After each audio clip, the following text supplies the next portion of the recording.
మహత్తు గల మాట. మాటకి సాధారణంగా భూమి మీద మనుషులు మాట్లాడే మాటలకి అంత శక్తి ఉంటుందో మీ అందరికీ తెలుసు. ఎలా అంటే కొంతమంది డైలాగుల చేత హీరోలు ఎలాగైతే డైలాగులు చెప్తారో అదే రీతిగా చెప్పి మనుషులను ఆకర్షించుకుంటారు. కొంతమంది పాటల చేత మనుషులను ఆకర్షించుకుంటారు.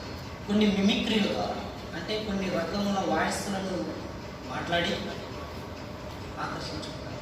ఇక డాక్టర్ దగ్గరికి వెళ్తే ఒక రోగి, అతనికి ఎంత పెద్ద రోగమైనా కానీ డాక్టర్ నోట నుంచి వచ్చే ఒక్క మాట ద్వారానే ఆ రోగి ఆనందపడతాడు. ఏంటో తెలుసా? ఆ రోగి రాగానే డాక్టర్ వెంటనే రోగం ఏంటో చెప్పడు. ఏం చేస్తాడు తెలుసా? ఏం పర్లేదు, చిన్న రోగమే అంటాడు. చూసారండి, ఒక రోగికి ఎంత పెద్ద రోగం అన్నా ఒక డాక్టరు ఏం పర్లేదు, చిన్న జబ్బు, చిన్న రోగం అనగానే అతన్ని బతికించేలా, అతన్ని ఆనందపరిచేలా, పర్వాలేదు అనుకునేలా చేయగలరు. మరి ఈ భూమి మీద మనుషుల యొక్క మాటలకే ఎంత శక్తి ఉంటే, మనుషులను సృష్టించిన సృష్టికర్త దేవుని యొక్క మాటకి ఎంత శక్తి ఉంటుందో, ఎంత మహత్యం ఉంటుందో మీరు ఆలోచించాలి. ఈరోజు మన పాఠం అదే, మహత్తు గల మాట. అయితే ఆయన యొక్క మాటకు ఉన్న శక్తి మనకు తెలియాలి అంటే ఖచ్చితంగా దేవుని బిడ్డలారా మనం ఎక్కడికి వెళ్ళాలంటే బైబిల్కి తప్పనిసరిగా వెళ్ళాలండి. ఈ సమయంలో సాక్షాత్తు తండ్రి యొద్ద నుంచి వచ్చినటువంటి కుమారుడైన క్రీస్తు వారే పలుకుచున్నటువంటి మాట. 5వ అధ్యాయం, యోహాను సువార్త 5వ అధ్యాయం 37వ వచనం. నన్ను పంపిన తండ్రి నన్ను గురించి సాక్ష్యం ఇచ్చుచున్నాడు. మీరు ఏ కాలమందైనను ఆయన స్వరము వినలేదు, ఆయన స్వరూపము చూడలేదు. చాలండి. ఇక్కడ చూడగలిగితే యేసుక్రీస్తు వారు ఏమంటున్నారు ఇక్కడ సమాజానికి? మీరు ఏ కాలమందైనను ఆయన స్వరము వినలేదు, ఆయన స్వరము వినలేదు. అయితే వింటే అన్నమాట ఎలా ఉంటుందో మనకు తెలియాలి. వినలేదు అని చెప్తున్నాడంటే ఆయన మాట ఎలా ఉంటుందో మనకు తెలియాలి. మనుషులు వారి యొక్క మాటల్లో నిజంగా మనుషులను ఆకర్షించుకునేలా కనిపిస్తున్నాయి. దేవుని మాటలో కూడా మహత్యం ఉందని చెప్పడానికి ఈరోజు ఈ పాఠాన్ని సమాజంలోకి ప్రవేశపెట్టారు దేవుని ప్రకారం. అయితే ఆయన విన్నాడు కనుక, ఆయన మాటలో ఎంత శక్తి ఉంటుందో తెలుసు కనుక, యేసుక్రీస్తు ప్రభువు వారు భూమి మీద ఉన్నవారు వినలేదు కనుక, వినని వారికి వినిన ఆయన శబ్దము, ఆయన మాట ఎలా ఉంటుందో చెబుతూ, మీరు ఆయన స్వరం ఎప్పుడు కూడా వినలేదు. ఒకవేళ వింటే ఎలా ఉంటుందో మనం చూడాలి అనుకుంటున్నాం కదండి. ఒకసారి చూద్దాం.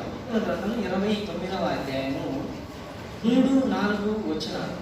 యెహోవా స్వరము జలముల మీద వినబడుచున్నది, మహిమగల దేవుడు ఉరుము వలె గర్జించుచున్నాడు అంటున్నాడు. చూడండి, అంటే దేవుని యొక్క స్వరము ఎలా ఉంటుందట? ఆయన మాట ఉరుము వస్తే మనం ఏం చేస్తాం చెప్పండి? చెవి ఇలా పెడతామా? ఆలోచించండి. ఆయన మాట ఎంత శక్తివంతమైనదో మనకు తెలియాలి. ఇక్కడ మహాజనుల మీద యెహోవా సంచరించుచున్నాడు, యెహోవా స్వరము బలమైనది, యెహోవా స్వరము ప్రభావము గలది.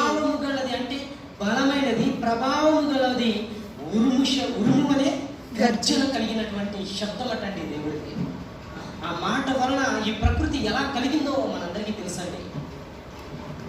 ఆయన పలుకుచున్నాడు, ప్రకృతిలో సమస్తాన్ని పలుకుచున్నాడు. పలుకుచున్నప్పుడు ఆ శబ్దానికి, ఆ మాటకి ఏమైపోతుందో తెలుసా అని, ఈ ప్రకృతిలో ఉన్న పదార్థం అంతా బద్దలైపోతుంది, పగిలిపోతుంది, భాగాలుగా విడిపోతుంది. గ్రహాలుగా, నక్షత్రాలుగా, సూర్యుడిగా, చంద్రుడిగా, భూమిగా, ఆకాశముగా, అనేకమైనటువంటి కోటాను కోట్ల నక్షత్రాలుగా విడిపోతున్నాయి ఆయన మాట. అయితే మనం ఆ శబ్దాన్ని వినలేమని, తట్టుకోలేమని, ఆ మాట, ఆయన మాట ఎలా ఉంటుందో చెప్పటానికి యేసుక్రీస్తు ప్రభువు వారిని భూమికి పంపాడు కన్న తండ్రి. నేను మాట్లాడితే వారు తట్టుకోలేరు కనుక నాన్న నువ్వు వెళ్ళాలి, నా పిల్లలకు నా గురించి చెప్పాలి, నా మాట ఎంత శక్తివంతమైనదో వారికి తెలియాలి, నేను ఎంత మహత్యం కలవాడినో వారికి తెలియాలి. అయితే నువ్వేం చేయాలి తెలుసా?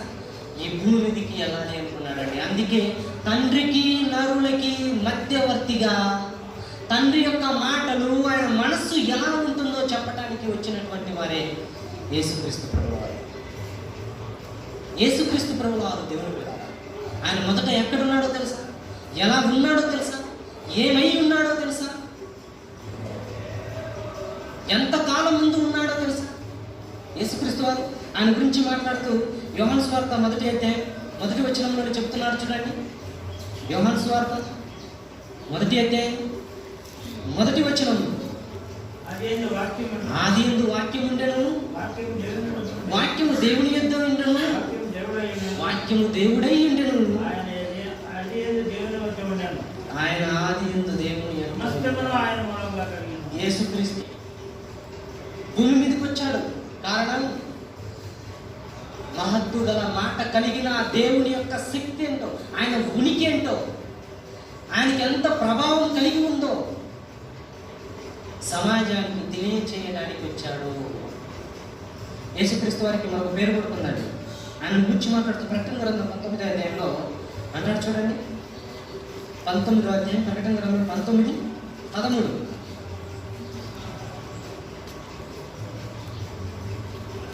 రక్తములో ముంచబడిన వస్త్రము ఆయన ధరించుకొని ఉండెను, మరియు దేవుని వాక్యమును నామము ఆయనకు పెట్టబడి ఉన్నది. అంటే యోహాను సువార్తల ఎవరిని గురించి మనం చెప్పుకుంటున్నామో ఆ వాక్యం ఎవరో కదటండి, యేసుక్రీస్తు వారు. ఆయనకు ఏమని పేరు పెట్టబడిందటండి? వాక్యము అని పేరు కూడా పెట్టబడిందటండి. ప్రియమైన దేవుని పిల్లలారా, ఈయన రాకముందు వాక్కుగా ఉన్నాడు, దేవుని మాటగా ఉన్నాడు, దేవుని శక్తిగా ఉన్నాడు, పరలోకంలో దేవునితో ఉన్నాడు.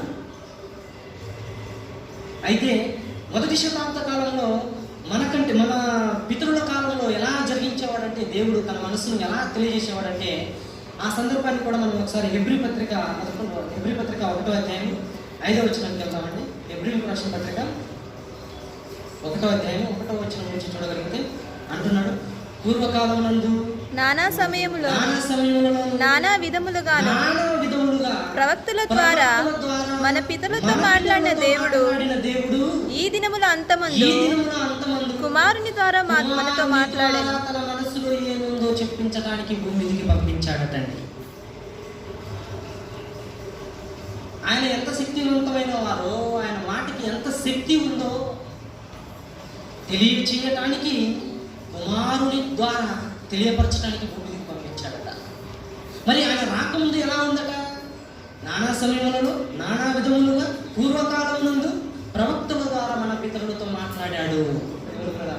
కుమారుడైన క్రీస్తు వచ్చిన తర్వాత తండ్రి యొక్క మహాశక్తిని, ఆయన యొక్క ప్రభావాన్ని యేసుక్రీస్తు వారు బయలుపరిచారు, తెలియచేశాడు సమాజానికి. ఆయన ఆత్మని, పరలోకంలో ఉన్నాడని, ఆయన శక్తిని, ఎన్నో మంచి మాటలను, ఆయన యొక్క ఉనికిని గురించి సమాజానికి అందించాడు. ఇప్పుడే కదా ఆయన మాట్లాడితే ఎలా ఉంటుందని చెప్పుకున్నాం మనం కీర్తన గ్రంథంలో. ధ్వని వంటి శబ్దం చేయగలడటండి. అందుకే నాన్న నేను మాట్లాడితే వారు తట్టుకోలేరు కనుక, వారు వినలేరు కనుక, ఆ శబ్దాన్ని భరించలేరు కనుక, నా మాటగా ఈ సమాజంలోకి నువ్వు వెళ్ళాలి, శరీరధారిగా నువ్వు ఈ సమాజంలోకి వెళ్ళాలి, నా మాట ఎలా ఉంటుందో వారికి నువ్వు తెలియచేయాలి. అందుకే యేసుక్రీస్తు ప్రభువారు వచ్చారు. ఇలాగే కొంతమంది ఏం చేశారంటే మాటల చేత కొంతమందిని గారడి చేస్తూ ఆకట్టుకుంటున్నారటండి. ఎవరు? అపొస్తలుల కార్యాల్లో ఒకరు గారడి వాడు కనిపిస్తాడు. అతడు ఎవరు? సీమోను. ఏం చేసేవాడు? కొన్ని మ్యాజిక్స్ చేస్తాడట కొన్ని మనుషులను ఆకట్టుకోవడానికి. దాన్ని ప్రపంచమంతా ఆ రోజు ఉన్నటువంటి యూదులు ఏమనుకున్నారు? మహత్యం అనుకున్నారు, శక్తి అనుకున్నారు. అతన్ని నమ్మిన వారు కూడా లేకపోలేదు. అతని గురించి మాట్లాడుతూ ఏమంటున్నాడు చూద్దామండి. అపోస్తుల కార్యాలు 8వ అధ్యాయం, అపోస్తుల కార్యాలు 8వ అధ్యాయం, అపోస్తుల కార్యాలు 8వ అధ్యాయం, 8వ అధ్యాయం 9వ వచనం, 9వ వచనం మాత్రమే చదవండి. సీమోనను ఒక మనుష్యుడు లోగడ ఆ పట్టణంలో కారడి చేయుచు తానెవడో ఒక గొప్పవాడని చెప్పుకొనుచు సమరయ జనులను విభ్రాంతి పరచుచున్నాడటండి. ఆశ్చర్యపరుస్తున్నాడట. మ్యాజిక్స్. కానీ నిజంగా అతని దగ్గర శక్తులు ఉన్నాయంటే అపోస్తలుడు వెళ్ళిన తర్వాత తెలిసిపోయింది అతడు ఎంత శక్తి లేని అవివేకి అనే సంగతి. సమాజం ఏంటంటే ఈ భూమి మీద ఉన్న అనేకమైనటువంటి వాటిని ఆకర్షించబడుతున్నారే కానీ దేవుని మాటలకు ఆకర్షించబడట్లేదు. దేవుని యొక్క శక్తిని గుర్తించట్లేదు. ఆయన మాటలకు ఎంత మహత్యం ఉందో ఆలోచించుకోవాలి. ప్రపంచం అనుకుంది కదా అని మహత్యాలు చేసేవారు సమాజంలో ఉన్నారని. కానీ కీర్తన గ్రంథంలో భక్తుడు ఏమంటున్నాడు చూడండి. 136 కీర్తన గ్రంథం 136 4వ వచనం.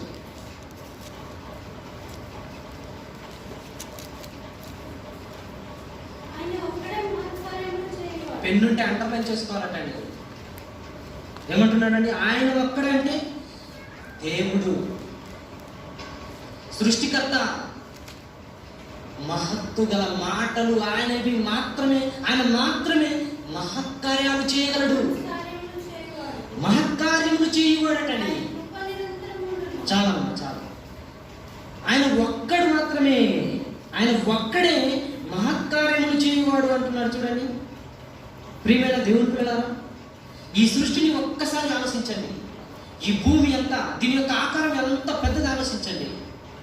కానీ ఎటువంటి సపోర్ట్ లేకుండా నిలబెట్టాడండి. ఆయన మాటకున్న శక్తి మహత్తు గల మాట. అలాగే ఈ భూమి చుట్టూ ఉన్నటువంటి కోటానుకోట్ల నక్షత్రాలు, గ్రహాలు, వాటి కక్షలో వాటిని పెట్టాడే ఎటువంటి ఆధారం లేకుండా. ఆయన మాటలో మహత్యం ఉంది.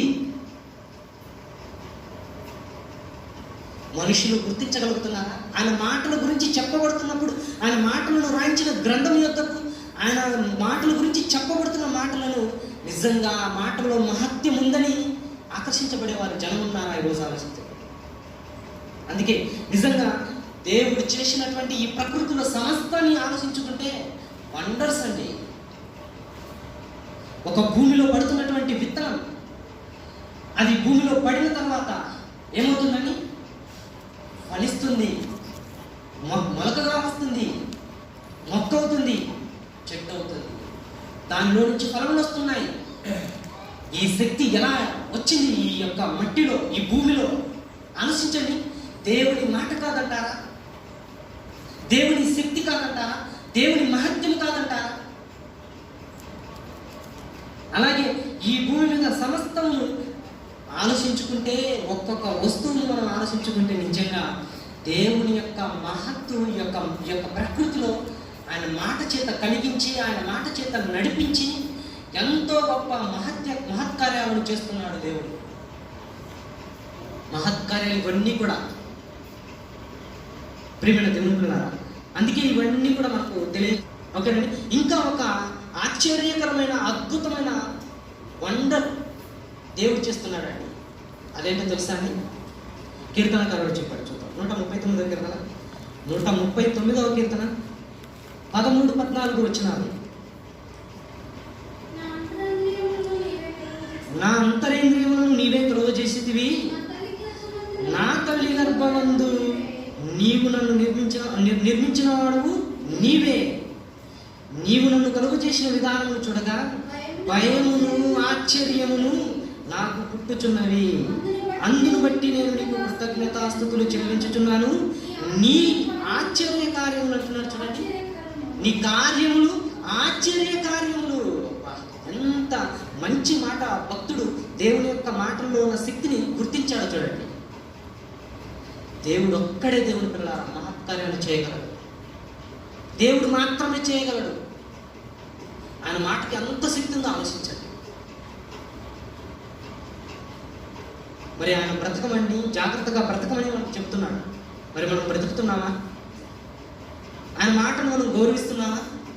ఆలోచించము. కానీ ఇక్కడ చూడగలిగితే భక్తుడు ఏమంటున్నాడని, మానవ దేహంలో ప్రతి విషయాన్ని ఆలోచించుకుంటే, అవయవాన్ని ఆలోచించుకుంటే ఆశ్చర్యం, అద్భుతం, మహత్యం, మహత్కార్యం అండి ఇది. ఎవరు చేయగలరు చెప్పండి? ఈరోజు ప్రపంచమంతా వండర్స్ అనుకుంటే 7 గుర్తు చేసి వాటిని ఈరోజు పుస్తకాలు ముద్రించి వాటి గురించి చెప్పుకుంటున్నారు. ఏమండి, తాజ్మహల్ పడగొడితే మరలా తిరిగి కట్టలేరా? ఆలోచించండి. కట్టలేరా? కట్టగలరు. అందుకే కదా దానిని కట్టించినటువంటి వారి చేతులు నరికించాడు అతను. కారణం ఏంటి? ఇదే విధంగా మరలా కడతారు అన్న ఆలోచనతోటి.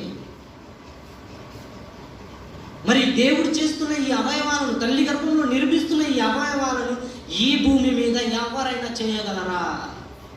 అందుకే అంటున్నాడండి భక్తుడు, ఏమన్నాడు? ఆయన ఒక్కడే, ఆయన మాత్రమే మహత్కార్యములను చేయువాడు ఈ ప్రపంచంలో ఎవరైనా ఒప్పుకొని తీరాలి. అదండి ఆయన శక్తి, ఆయన మాటకున్న శక్తి. తల్లి గర్భంలో మాట్లాడుతున్నాడు, తల్లి గర్భంలో కలిగిస్తున్న ఆ నిర్మాణాన్ని గురించి ఆయన చేస్తున్నటువంటి విధానాన్ని బట్టి భక్తుడు చెబుతున్నాడు, ఆశ్చర్యము, భయమని నీ కార్యములు ఆశ్చర్య కార్యములు అంటున్నాడండి. ఏంటండి? రక్తమే నరాలుగా మారిపోతుంది, రక్తమే ఎముకలుగా మారిపోతుంది, రక్తమే చర్మముగా మారిపోతుంది, రక్తమే మాంసంగా మారిపోతుంది, రక్తమే ఎముకలుగా మారిపోతుంది, రక్తమే అవయవాలుగా మారిపోతున్నాయి. ఈ కణాలు ఎలా విభజింపబడుతున్నాయి, ఈ ఆకారంలోకి ఎలా వస్తున్నాయి? తల్లి గర్భంలో ఆయన మాట అండి, మాతుగల మాట. వండర్ సృష్టిస్తున్నాడు దేవుడు తల్లి గర్భంలో, ప్రపంచానికి తెలియని సంగతి. అందుకే భక్తుడు గుర్తించాడండి, దేవుని యొక్క మహాశక్తిని గుర్తించాడు. గుర్తించిన అతనే ఏమంటున్నాడు? నీ కార్యములు ఆశ్చర్య కార్యములు అంటున్నాడు. మనం అంటామా? మనకు గర్భఫలాన్ని ఇస్తే ఏం చేస్తున్నాం చెప్పండి? ఈరోజు ఏం చేస్తున్నాం చెప్పండి? ఆయన మహాశక్తి చేత కలిగించిన ఈ ఆకారాన్ని దేవునికి అప్పగిస్తున్నావా? దేవునిలో పెంచుతున్నావా? ప్రియమైన దేవుని పిల్లలారా, అందుకే యోబు భక్తుడు కూడా ఏమంటాడు తెలుసా? 37వ అధ్యాయం యోబు గ్రంథం 37వ అధ్యాయం 14వ వచనం. యోబు ఈ మాట ఆలకించుము. ఈ మాట ఆలకించుము. ఏం చేయాలంటండి? ఊరకుండి దేవుని అద్భుత క్రియలను ఆలోచించుము అంటున్నాడు. చూడండి ఎంత మంచి మాట చెప్తున్నాడు. మీరు ఎక్కువ మాట్లాడద్దు, దేవుడి మాటకు మీరు లోబడాలి, దేవుడి మాటను మీరు ఆలోచించాలి. దేవుడు అనుకున్న రీతిగా మీరు ఆయన మహత్కార్యాలను గుర్తించి ఆయనకు లోబడి జీవించాలి. దేవుని యొక్క మాటకి ఎంత శక్తిగా ఆలోచించాలి. దేవుడు కదా ఆయన మాట వలన ఎన్ని కలిగాయండి ప్రకృతిలో, సముద్రంలో నీటిలో ఎన్ని కలిగించాడు ఆలోచించాడు. భూమి మీద ఎన్ని కలిగించాడు. ప్రారంభ అధ్యాయాలు మనం ఆదికాండంలో చదువుకుంటే ఎంత మంచి మాటలు ఉన్నాయి. అసలు కలిగించిన సృష్టిని చూస్తే ప్రతిదీ అద్భుతం, వండర్. నిజంగా ప్రతి పాఠ్య పుస్తకాల్లో ఆదికాండం గురించి రాయించాలి. అంత గొప్ప చరిత్ర ఆదికాండంలో ఉంది దేవుని గురించి. దేవుడు సృష్టించిన ప్రతిదీ వండర్ అండి, అద్భుతం. మహత్తు గల మాట చేత ఆయన కలిగించిన విధానం మనకు మొదటి అధ్యాయంలో మనకు కనిపిస్తున్నాయి. అందుకే ఇక్కడ యోబు గారు కూడా గుర్తించి, ఊరకుండి దేవుని అద్భుత క్రియలను ఆలోచించండి, ఆలోచించండి, ఆలోచించండి. మీరు ఏం చేయాలి తెలుసా? తెలుసుకున్న మీరు సమాజానికి తెలియచేయాలి. మనుషుల మాటలకే వారు ఆకర్షించబడి వారి వైపుకి వెళ్ళిపోతున్నారు. మరి దేవుని మాటలను వారిని ఆకర్షించేలా చెప్పి దేవుని వైపుకు మనం వారిని తీసుకుని రావాలి. అందుకే ఈ సంగతులను మనకు గుర్తు చేస్తున్నాడండి. కీర్తన గ్రంథం 147వ కీర్తన 147వ కీర్తన 15వ వచనం.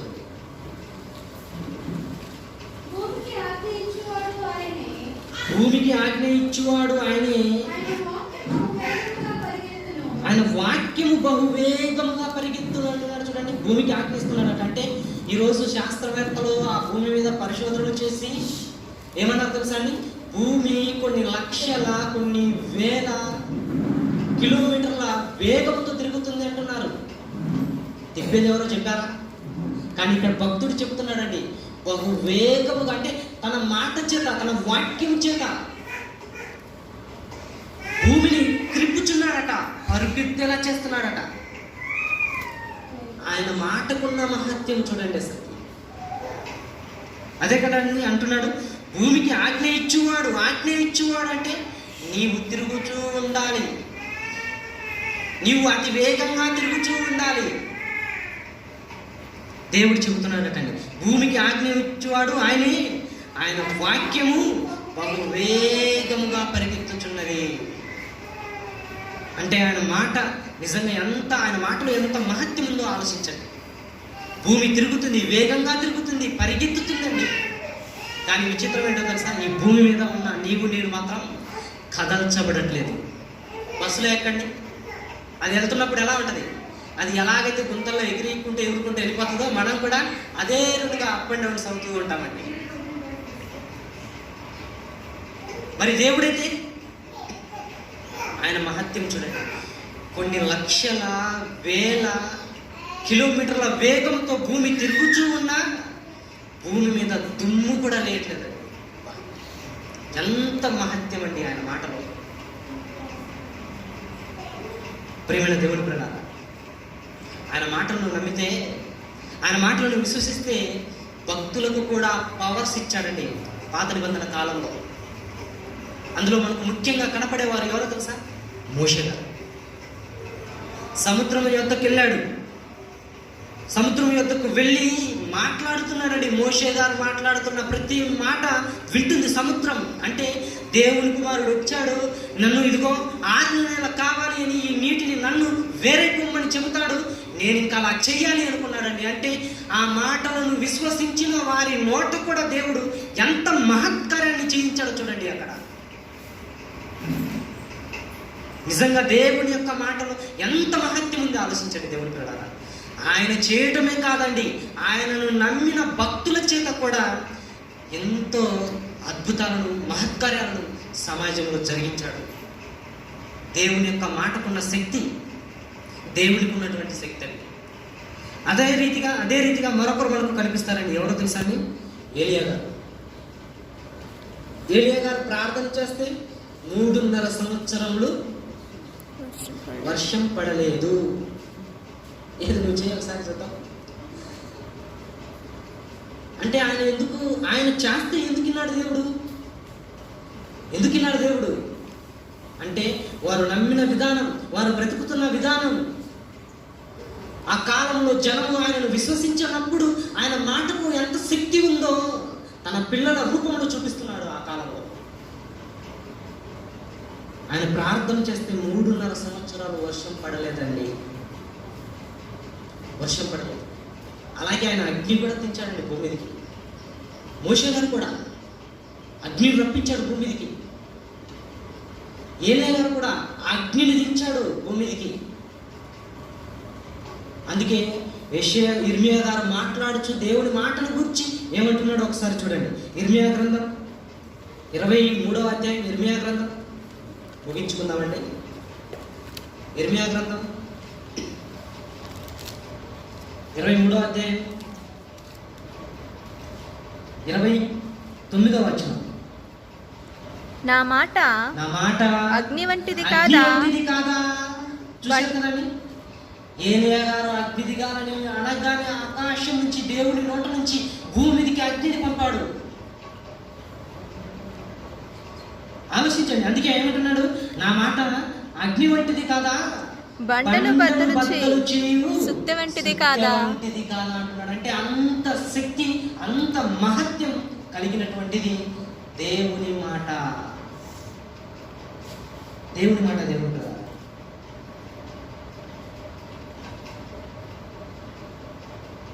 అందుకే ఈ విషయాన్ని గుర్తు చేస్తున్నాడు. ఏమండి, తండ్రి అంత గొప్ప మహత్కారం చేయగలిగినటువంటి శక్తి ఉంటే తన గర్భాన పుట్టినటువంటి తన కుమారుడిగా పిలువబడినటువంటి యేసుక్రీస్తు ప్రభుల వారు ఇంకా భూమి మీదకి వచ్చిన తర్వాత ఏం చేశాడో తెలుసా అండి?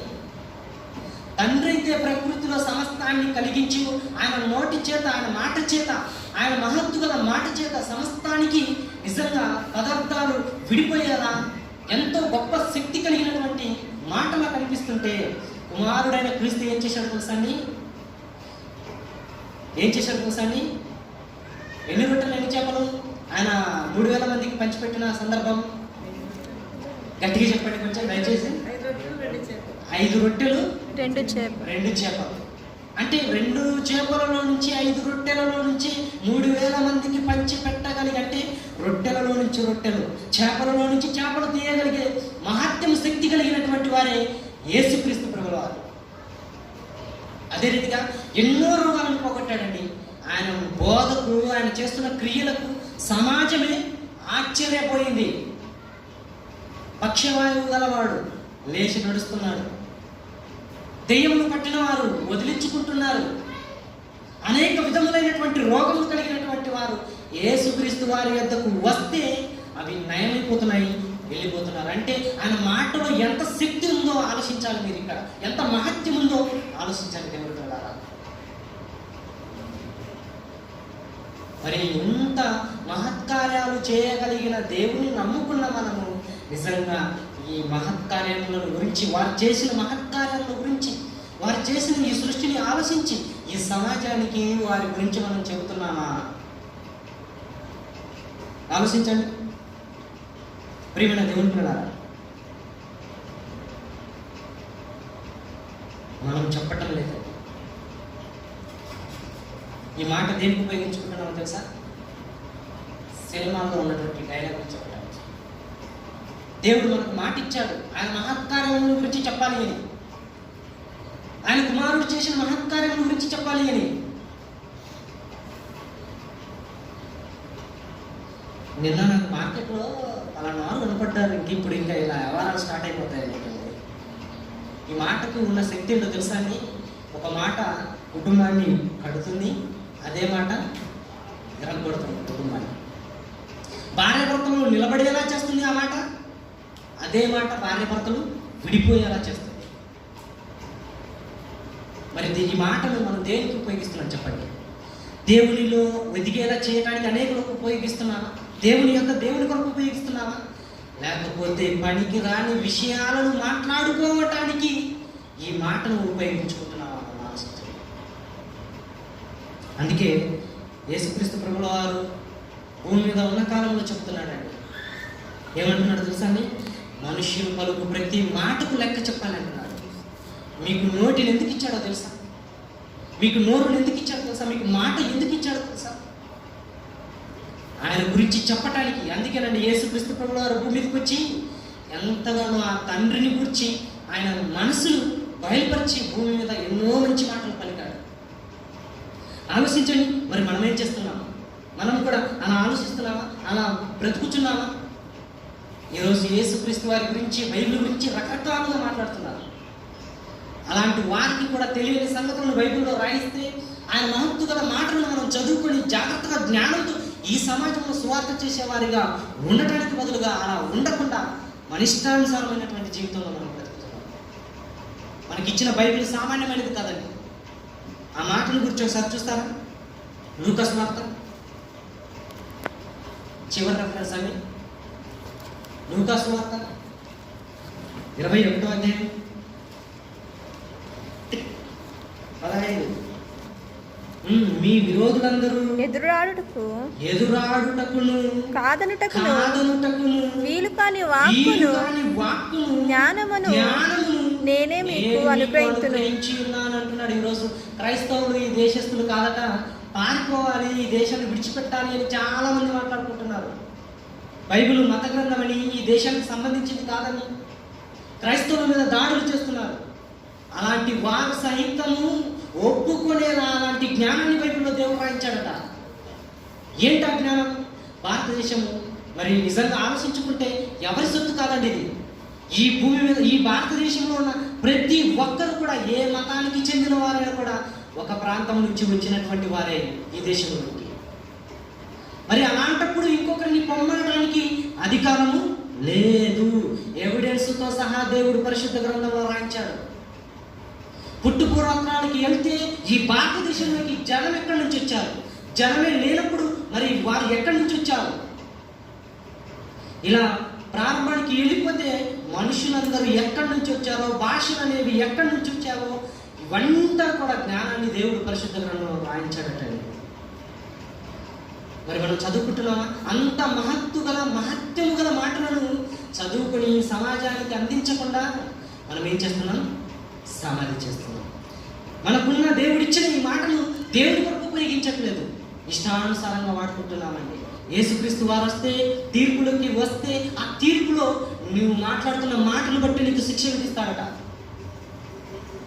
మత్తయి సువార్త 12:36-37 అంటాడండి. ఏమని? నేను మీతో చెప్పున్నదేమనగా మనుషుల కొరకు ప్రతి వ్యర్థమైన మాటను గురించి విమర్శన దినమున లెక్క చెప్పవలసి ఉండును. మీరు మాట్లాడే ప్రతి మాట లెక్కకు వస్తుందట. అది మంచి మాట అయినా సరే, చెడ్డ మాట అయినా సరే. అలాంటప్పుడు ఇప్పుడు మనం ఎంత జాగ్రత్తగా ఆలోచించండి. మన నోట ప్రతిదీ కూడా ఉపయోగపడే మాట రావాలి. దేవుడి యొక్క మాటలు రావాలి. దేవుని యొక్క మాటలు మాత్రమే పలకాలి. అందుకే యేసుక్రీస్తు వారు ఈ మాట పలుకుతున్నాడండి. ఒకవేళ దేవుని కొరకు చెప్పకుండా మీరు ఏది మాట్లాడుకున్నా అది దేవుడు తీర్పులోకి తెస్తాడు. దేవుని గురించి చెప్పటానికి నోరిచ్చాడు. దేవుడి గురించి చెప్పటానికి ఇంత గొప్ప అద్భుతంగా దేవుడు తల్లి గర్భంలో ఆకారాన్ని తయారు చేశాడు, మహత్కారం చేశాడు. ఆలోచించండి. దేవుడిని ప్రకటించాలి. ఈ సమాజానికి ఆయన మహత్కార్యాలను చూపించాలి. సూర్యుడు ఎలా వచ్చాడు, చంద్రుడు ఎలా కలిగాడు, భూమి మీద ఉన్న సమస్తలను ఎలా సృష్టించాడు, ఆయన శక్తి ఏంటి, ఆయన ప్రభావం ఏంటి, ఆయన మాటకున్న శక్తి ఏంటి, కుమారుడికున్న శక్తి ఏంటి, బైబిల్లో రాయబడిన ఆదికాండం నుంచి ప్రకటన గ్రంథం వరకు దేవుని గురించినటువంటి పుట్టు పూర్వత్వాలను ఏం చేయాలో తెలుసా? ఈ సమాజానికి తెలియచేయాలి. అందుకే విధానాన్ని కోరుకున్నాడండి దేవుడు. మహత్తు గల మాట, దేవుని మాట, క్రీస్తు మాట. మీరందరూ కూడా ఈ మాటలను సమాజానికి అందించేవారిగా, దేవుని కోసం బ్రతికేవారిగా ఉండాలని మనస్ఫూర్తిగా కోరుకుంటూ ఈ మాటలను ముగిస్తాను.